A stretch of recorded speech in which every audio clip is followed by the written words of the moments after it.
Assalamualaikum warahmatullahi wabarakatuh. Alhamdulillahi wa kafa wassalatu wassalamu ala nabiyhi al-mustafa wa ala alihi wa ashabihi ahli sidki wal wafa. Nahmaduhu subhanahu ala jazili in'amihi haqqa hamdi wa nashkuruhu subhanahu ala jazili fadlihi haqqa syukri. Subhanaka la ilma lana illa ma 'allamtana innaka antal alimul hakim. Allahumma anfa'na bima 'allamtana wa 'allimna ma yanfa'una wa barik lana fima 'allamtana wa zidna ilman. Allahumma la sahla illa ma ja'altahu sahla wa anta taj'alul hazna idza syi'ta sahla. Amma ba'd. Apa kabar Bapak Ibu? Luar biasa. Allahu Akbar. Alhamdulillah. Ini suasana baru ya. Saya harus 90 derajat untuk nengok ke ibu-ibu berarti ini ya. Posisi bapak-bapak sudah PW semua. Dan hari ini kita akan belajar kembali. Kita akan menyelami mutiara-mutiara Al-Qur'an dalam surah-surah pendek di juz yang terakhir, juz Ammah. Dan kita akan melanjutkan surah Al-Humazah. Saya baru kirimkan tadi ke Pak Haji Dodo dan Pak Haji Mulyadin, mungkin bisa di-share di WA grup atau di jamaah. Kalau belum sempat bisa dikopikan materinya. Haji sudah dikirim tadi materi. Atau ke Pak Haji Mulyadin, bisa di-share aja di WA. Baik, Bapak dan Ibu yang dirahmati oleh Allah, materi yang kita akan pelajari hari ini masih membahas surah Al-Humazah. Sebelumnya kita bahas sebagian daripada surat ini. Kita baca dulu. Kita baca surah Al-Humazah. Ini suaranya kayaknya beda ya? Jadi palas ya? Aduh, repot ini kalau jadi palas. Mending Iwan palas kan, jadi enak kan? Sama ya Pak Haji ya, ini samanya suaranya. Cek, mana lebih bagus? Udah jajarawokan tapi enak ya. Oke, bismillah. Baik, yang penting hatinya lapang sehingga suara palas pun kedengarannya nyaman. Insyaallah. Kita baca dulu surah Al-Humazah. Surah Al-Humazah surah yang ke-104. A'udzu billahi minasy syaithanir rajim. Bismillahirrahmanirrahim.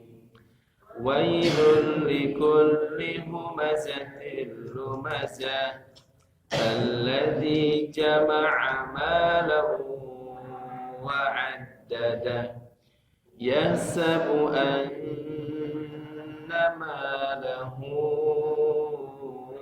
akhlada kalla layunbadanna fil hutamah wa ma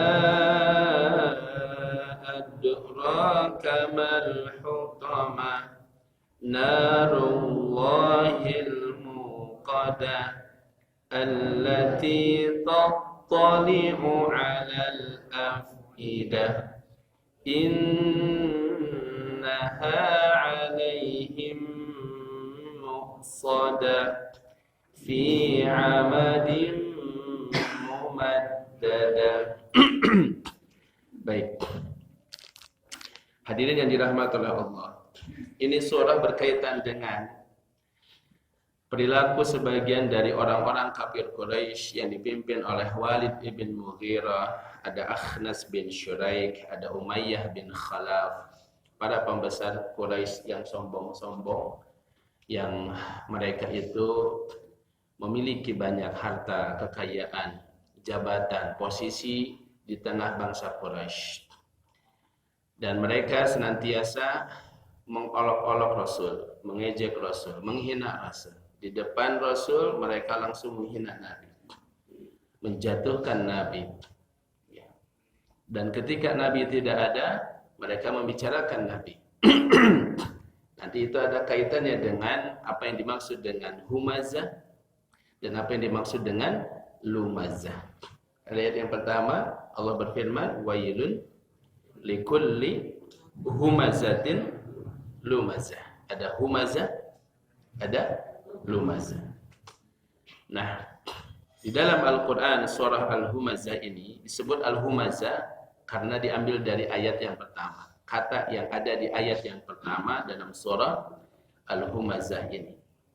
Wailun, celakalah likulli, bagi setiap humazah, lumazah.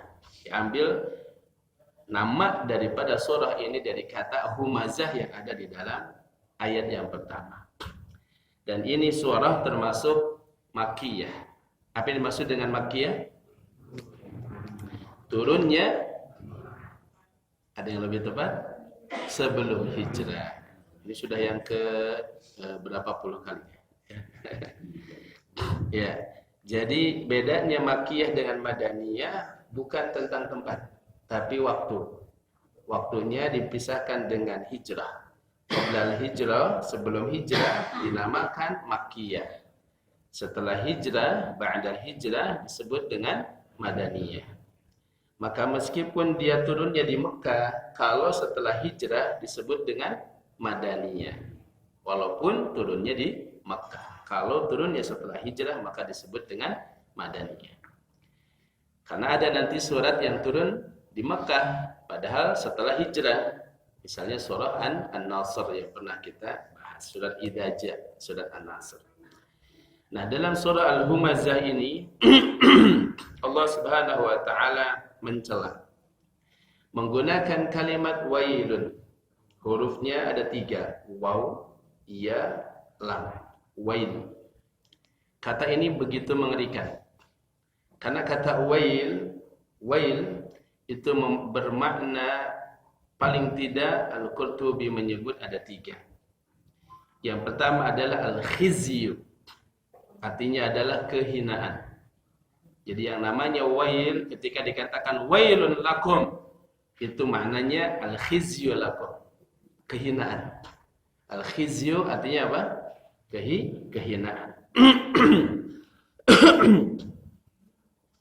Al-khizyu artinya adalah kehinaan. Itu makna yang pertama dari kata wail. Makna wail yang kedua adalah al-azab. Azab, siksaan. Azab Allah atau siksaan Allah. Itu makna dari kata wail. Yang ketiga, makna wail adalah al-halakah. Al-halakah artinya kebinasaan. Kebinasaan.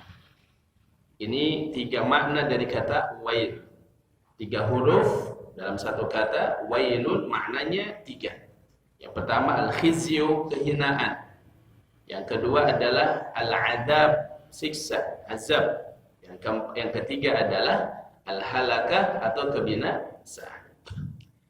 Tafsir yang lain menyebut tambahan makna wail adalah wadi fi jahannam. Satu lembah di dalam neraka jahannam.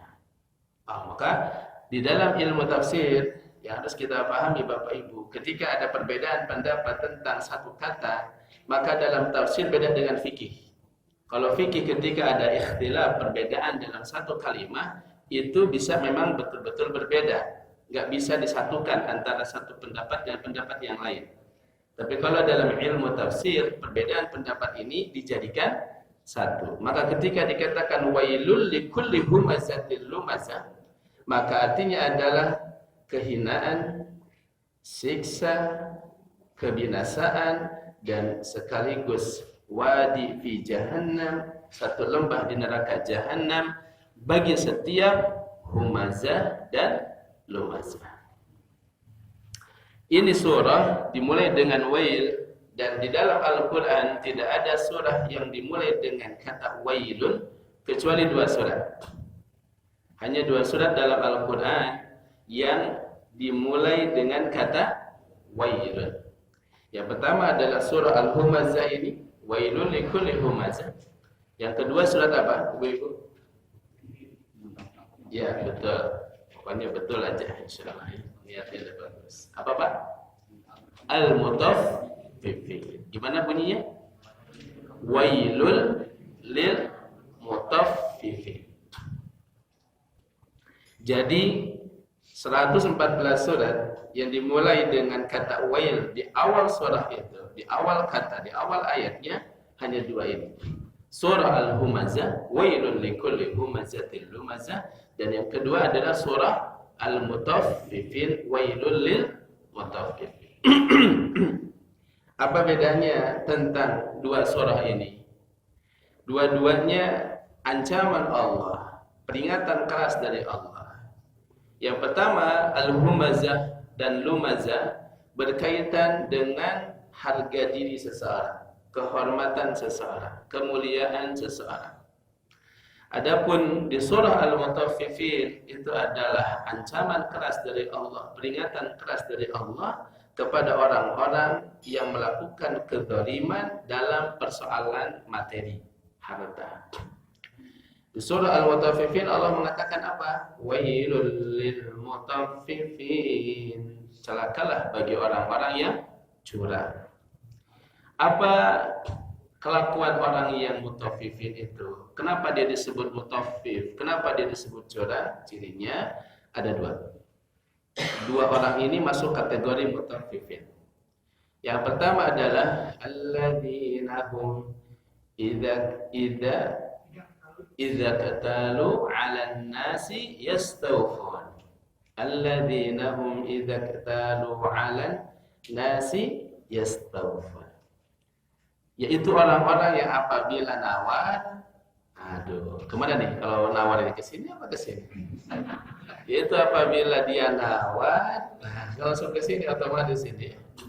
Yastawfun, selalu minta dilebihkan. Ini ciri pertama al-mutaffifin. Setiap dia beli sesuatu, setiap belanja selalu minta lebih, padahal itu sudah over. Ya, dia memaksa pedagang itu, lamun tediluwihan kabur ya. Diancam, ya, diteror, ya, berdebat sampai berjam-jam hanya untuk supaya dikasih lebih, harga diturunkan. Begitu tidak Ibu-ibu? Tidak, Masya Allah, berarti salah nih, saya nggak kesini, berarti kesini nih. Begitu tidak Bapak? Tidak, hari ini tidak ya, kan lagi ngaji. Maka ciri yang pertama hadirin adalah orang yang apabila dia belanja, apabila dia membeli sesuatu, yastawfun, ya, dia minta untuk selalu dilebihkan. Tentu kata minta dilebihkan itu pada batas yang sudah melampaui batas, sudah berlebihan, membuat si penjualnya itu sesek dadanya, ya. Jadi bukan lapang hatinya, bukan merasa untung, malah jadi untung. Nah, maka ibu-ibu bapak-bapak untuk Allah, ini adalah kebiasaan umumnya kita dalam belanja, selalu minta lebih. Efeknya apa? Efeknya yang kedua, wa idza kaluhum aw wazanuhum yukhsirun. Yang kedua adalah apabila dia berjualan, apabila dia menakar dan menimbang, dia mengurangi takaran dan timbangannya. Inilah ciri al-mutaffifin. Mangkunaon berdikurangan timbangan Pak Ustad, lamun teu dikirangan Pak Ustad terang nyarina ibu-ibu, disebut ada ibu-ibu atau ada kumaha ya? Ibu-ibu pami belanja kita jadi tapi na ibu-ibu di jalanan Borobudur ya. Ibu-ibu pami belanja sok hoyong di tambihan. Jadi pami teu dikirangan heula, moal biasa nambihan. Akhirnya kenapa terjadi pengurangan? Karena ada sebuah permintaan besar untuk ditambahkan. Maka akhirnya dua-duanya terlibat dalam satu ta'awun 'alal ismi wal 'udwan. Ini nanti khusus pembahasan dalam surah Al-Mutaffifin. Tapi kita sebutkan karena ada kaitan dengan kata wail. Tapi paling tidak minimal lamun belanja nanti kali-kali jangan cuman tambahan atau bukan gitu lagi. Nanti kurangan ya. Iya kurangan ya. Sok jak mang sedekah. Itu mantap ya. Kunaon ibu jadi kieu? Saatos ngaos kamari di Al-Barokah. Kan gitu ya. Kali-kali menyenangkan hati penjual. Gitu. Nah sebaliknya yang menjual, ya kali-kali kasih lebih, minimal hari Jumat misalnya kan. Waktu kita misalnya Sayyidul Ayyam, kasihlah hari-hari terbaik kita untuk bersedekah. Jangan selalu transaksional kita dengan orang itu. Kali-kali kita bungkus dengan namanya sedekah. Karena namanya rezeki tidak selalu dari yang kita jual, tapi apa yang kita sedekah. Yang kita sedekahkan, yang kita infakkan itu akan menjadi magnet rezeki buat kita pula. Nah, hadirin Allah itu konteksnya Al-Mutaffifin yang disebut dalam surah Al-Mutaffifin yang dicela oleh Allah dengan kalimat wail. Celakalah, kehinaan, azab, kehancuran, kebinasaan dan neraka wadi fi jahannam bagi orang-orang yang curang dalam persoalan materi. Itu tentu bisa dikembangkan dalam segala aktivitas muamalah yang lain. Pokoknya orang-orang yang menekan, mendolimi, baik itu penjual maupun mendolimi yang namanya pembeli. Bisa dalam berbagai macam bentuknya. Nah, adapun dalam surah Al-Humazah, Allah membimbing kita hadirin untuk menjaga sikap dan lisan kita. Jangan sampai menjadi orang-orang yang suka mendolimi kemuliaan dan kehormatan orang lain. Wailul likulli humazah. Apa artinya humazah? As-Sa'di mengatakan dalam tafsirnya Taysirul Karim Ar-Rahman bahwa yang disebut dengan al-humazah itu kaitannya adalah dengan mencela dengan isyarat dan gerakan. Itu humazah.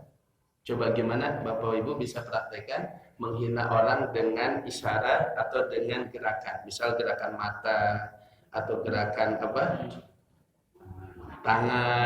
gimana tangan, coba tangan gimana? Misalnya gitu. Pasti sekali ini. Ya, gerakan tangan, gerakan sinis gimana, coba gerakan sinis gimana, gerakan sinis? Nggak bisa ya, Masya Allah, salah. Gerakan sinis atau gerakan merendahkan dengan isyarat mata bisa nggak? Bisa. Atau kayak gimana kan gitu kan? Ada diangkat sakedik, mata ada. Itu adalah bentuk humazah. Hanya gara-gara dia pakai sendal butut, hanya gara-gara dia pakai bajunya kurang bagus, hanya gara-gara persoalan fisik, materi, lalu disangkut-pautkan dengan bahwa dia ini adalah orang rendahan, orang hina. Ketika kita melakukan perbuatan itu dengan isyarat atau dengan perbuatan, maka itu kategori humazah. Jadi humazah itu menghina orang, merendahkan orang dengan isyarat dan perbuatan. Itu namanya apa? Humazah. Itu humazah. Yang kedua, lumazah. Lumazah itu menghina orang, mencela orang langsung dengan lisan. Lisannya langsung. Hei taraje, misalnya gitu kan. Tiang listrik. Itu bentuk hinaan. Kayak gara-gara jangkung disebut tiang listrik. Ya, hei apa lagi Bu?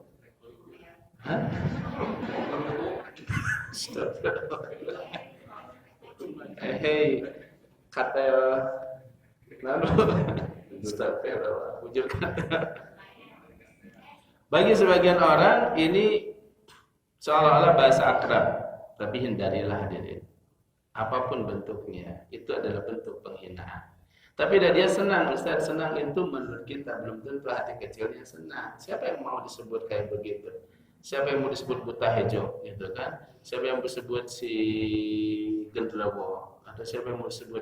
Bahkan ada orang yang manggil temannya dengan panggilan sato, gitu kan? Nyet, jing, gitu kan? Itu udah seperti biasa. Apakah dia itu disebut hewan seperti itu? Orang mukmin yang akalnya waras jangan ridho dong dipanggil kayak begitu. Kan sudah dikasih nama bagus oleh bapaknya. Kemana nama yang bagus itu? Kecuali namanya jelek bisa diganti dengan nama yang bagus. Nah, maka lumazah artinya mencela orang langsung dengan lisan. Hati-hati, jangan kasih nama anak yang pertama Humazah, yang adiknya Lumazah. Nah, ini bahaya. Jangan mentang-mentang nama dari bahasa Arab. Keren nih Humazah, Lumazah gitu kan. Nah, hadirin Allah. Itu makna Humazah, Lumazah dalam satu tafsir. Tafsir berikutnya mengatakan bahwa yang disebut dengan Humazah itu sama dengan ghibah, membicarakan keburukan orang. Yang itu ada pada orang tersebut, memang cacat itu, aib itu ada pada orang tersebut, tapi orang itu nggak mau kalau diceritakan. Dzikru akhaka bima yakrah, menyebutkan tentang saudaramu yang dia tidak suka kalau disebutkan. Ah, itu kategori humazah. Ya. Lumazah adalah menyebutkan kekurangan orang di depannya langsung. Menyebutkan kekurangan orang, aib orang, cacat orang di depannya langsung. Gitu. Padahal itu adalah aibnya. Dan setiap orang pasti punya apa? Aib. Seandainya setiap orang dibongkar aibnya, nggak ada yang selamat daripada aib. Nggak ada siapapun di antara kita yang selamat dari yang namanya aib. Setiap orang punya aib. Hanya karena polesannya aja yang begitu hebat sehingga tidak terlihat aib. Tapi pada suatu saat pasti akan terlihat aibnya. Maka hadirin dirahmati oleh Allah. Ini celaan serius dari Allah Subhanahu wa taala bagi orang-orang yang suka melakukan humazah dan juga orang-orang yang suka melakukan lumazah. Lisan ini ya makanya dikatakan bukan sekedar ngomong. Ngomong itu tidak sekedar ngomong. Kan ada orang bilang cuman ngomong. Enggak cuman ngomong. Ngomong itu tidak cuma. Ngomong itu tidak sekedar. Dia ada mizannya, dia ada timbangannya. Sayyidatuna Aisyah radhiyallahu taala anha pernah mengomentari istri Nabi yang lain, Sofiyah, ya, binti Huyai, seorang wanita istri Nabi yang dia ada keturunan daripada Yahudi kemudian masuk Islam, dinikahi oleh Nabi, cantik orangnya. Aisyah cemburu. Kemudian dia mengatakan, kenapa si Rasul kau harus mendatangi si wanita pendek itu?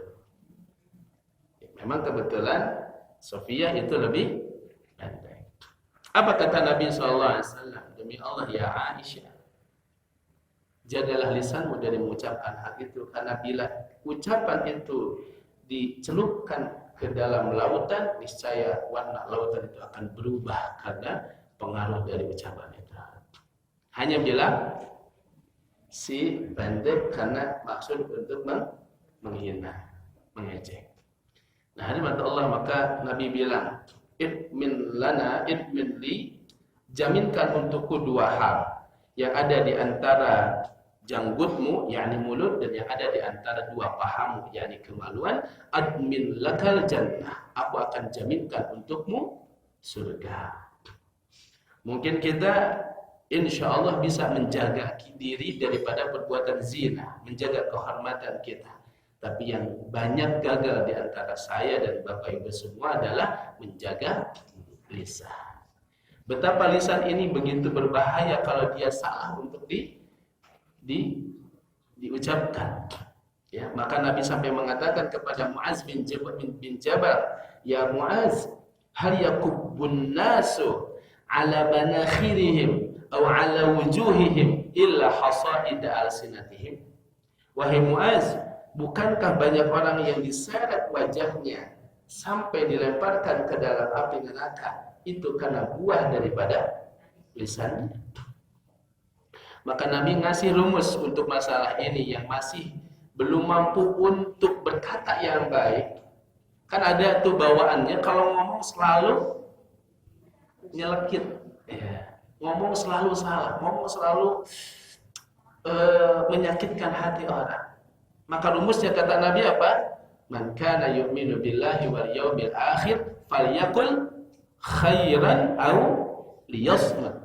Siapa yang beriman kepada Allah dan hari akhir, hendaklah dia berbicara yang baik. Kalau tidak bisa maka diam.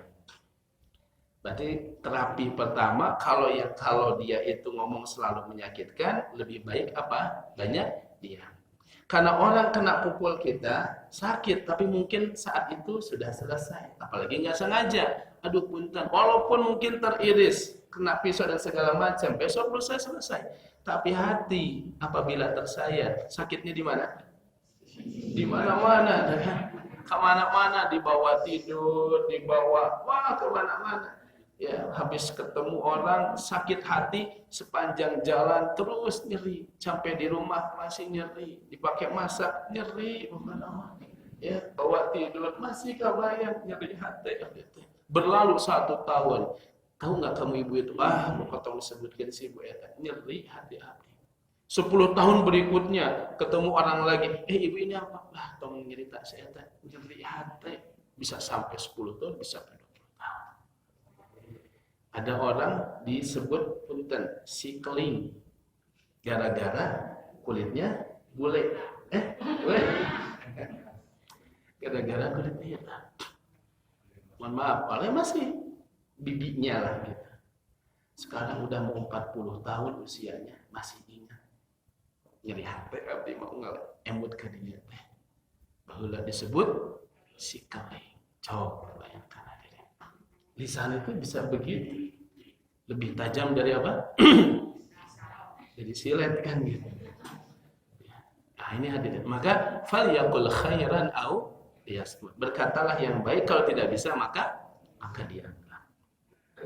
Nah oleh karena itu Allah Subhanahu wa taala ya atau Nabi sallallahu alaihi wasallam mengingatkan hal ini ketika haji wada, di haji terakhir. Di haji terakhir Nabi setelah berdakwah, setelah memberikan wasiat, Nabi mengatakan, Ayuhan nas, antum min Adam, wa Adam min turab, la fadla li Arabiyyin ala ajamiyyin, wa ala ajamiyyin ala Arabiyyin, wa la fadla aswada ala ahmar, wal ahmar ala aswad, illa bitaqwa.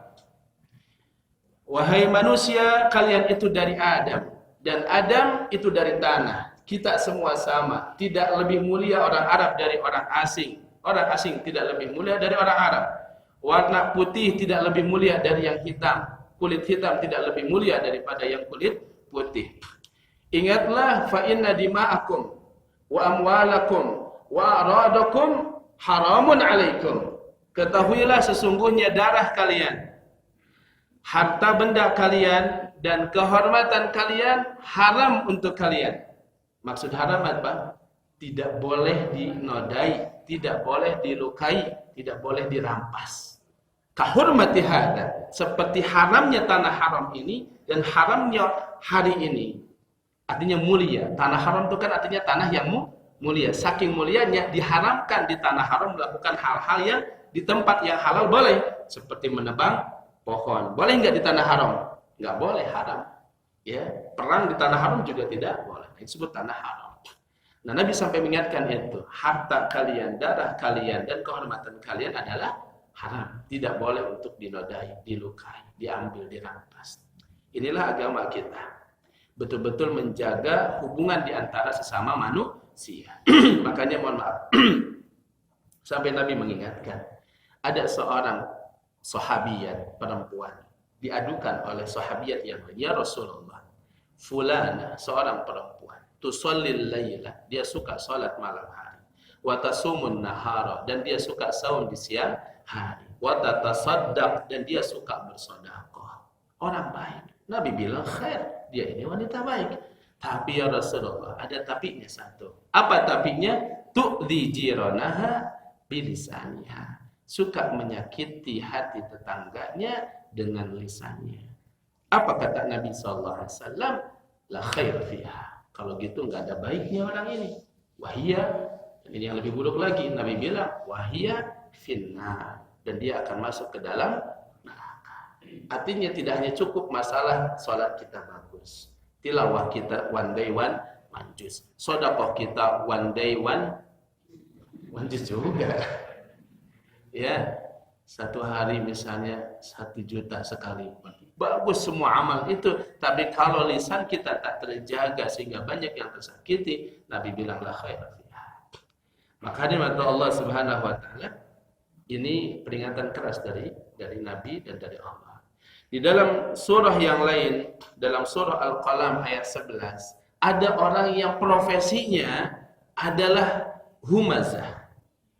Ya, karena dia menjadi profesi, kebiasaan dia sampai dia ahli berbuat humazah lumazah, disebut oleh Allah dengan kalimat hammazin.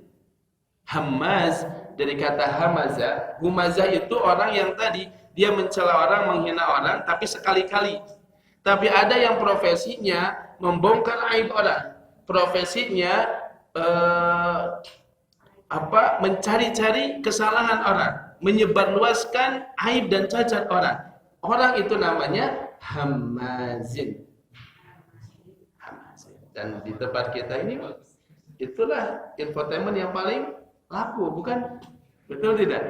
Apa nama-nama infotainment yang berbicara tentang itu semua? Kita hafal kan, soal apa aja, silet, apa lagi? Bedog, ya, insert, apa lagi? Macul. Dan kadang kita senang untuk mendengar dan melihatnya, betul tidak? Disitulah kita harus waspada, misi terjebak ke dalam perbuatan hammaz. Bapak Allah, betapa Islam sangat menjaga kehormatan seseorang, kemuliaan seseorang. Ya, aib seseorang dijaga. Makanya termasuk yang paling kita harus tahu bahwa setiap orang pasti punya aib. Muhammad bin Wasim mengatakan, kalaulah seandainya dosa itu, aib itu ada warnanya atau ada baunya, majalasa ilayya ahad. Enggak ada orang yang mau duduk dekat dengan kita. Lau kana lidzunubi rihun majalasa ilayya ahad. Seandainya dzunub, dosa, maksiat yang kita lakukan mengeluarkan bau, mengeluarkan warna, tidak ada seorang pun yang mau duduk bersama kita. Makanya kita selalu berdoakan, Allahumma astur aurati. Ya Allah, tutuplah aibku. Tapi bagaimana Allah mengabulkan kita menutup aib kita, sedangkan misalnya kita suka membuka aib-aib orang lain. Hadirin Allah, kalau seandainya setiap aib orang kita cari, pasti selalu akan ada aibnya. Kata Imam Syafi'i, kalau engkau selalu mencari aib pada temanmu, selamanya kau tidak akan pernah punya teman. Karena setiap orang pasti punya. Nah, oleh karena itu, orang-orang terdahulu di masa salaf, ketika mereka belajar bersama seorang guru, namanya guru juga punya apa? Punya aib, punya celah. Maka doa mereka apa? Ya Allah, tutup untukku aib guruku sehingga tidak ada rasa benci dalam hatiku kepadanya. Karena di salah satu hijab ilmu itu adalah ketika seseorang membenci gurunya. Isbir ala muril jafa min muallimi fa inna rusubal ilmi fi nafaratihi. Sabarlah engkau dengan sikap buruk gurumu, karena gagalnya ilmu adalah ketika engkau menjauh daripada guru. Gimana kita belajar? Ya kan, ketika kemudian misalnya guru yang mengajarkan itu kita nggak senang karena ada aib yang dia punya. Maka sampai dulu itu para ulama ketika mereka mendatangi seorang ulama, mereka memohon kepada Allah, ya Allah, tutupkan aib daripada guruku, dari mataku dan telingaku. Dan ketika dia mendengar ada orang menceritakan keburukan gurunya, dia tutup mulutnya, cukup, dan kau tidak perlu membicarakan tentang dia. Kenapa? Karena dia tidak akan mendapatkan apa-apa dari ilmu yang disampaikan oleh seorang guru yang sudah dalam hatinya dia benci. Nah, maka Allah sudah begitu menjaga aib-aib kita, maka kewajiban kita juga menjaga aib orang lain, bukan untuk dibuka dan disebarkan. Hadirin mata Allah, apa yang membuat orang melakukan? Masya Allah, alhamdulillah. Apakah ini berwarna atau dia tidak berwarna? Belum dibuka, ya, masih berwarna. Apakah ada rasa atau tidak ada rasa? Di ayat yang kedua Allah mengatakan, apa ayat kedua? Alladzi jama'a malan wa'addada. Allah katakan humazah lumazah itu erat kaitannya dengan orang-orang yang suka mengumpulkan harta dan menghitung harta.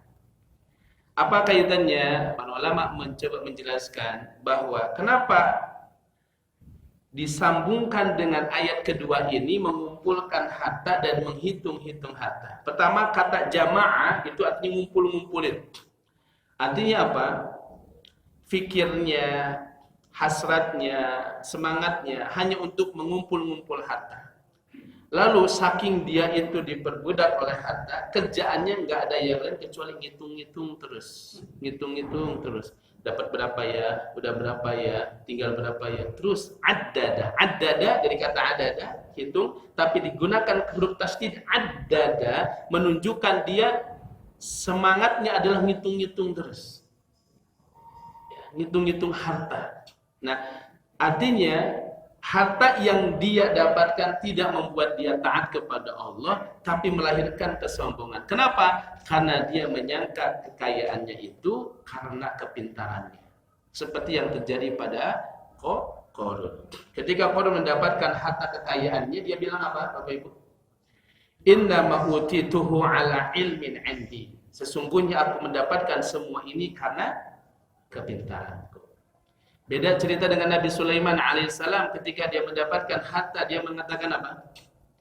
Hada min fadli Rabbi. Ini semua adalah karunia dari Allah. Jadi kembalikan kepada siapa?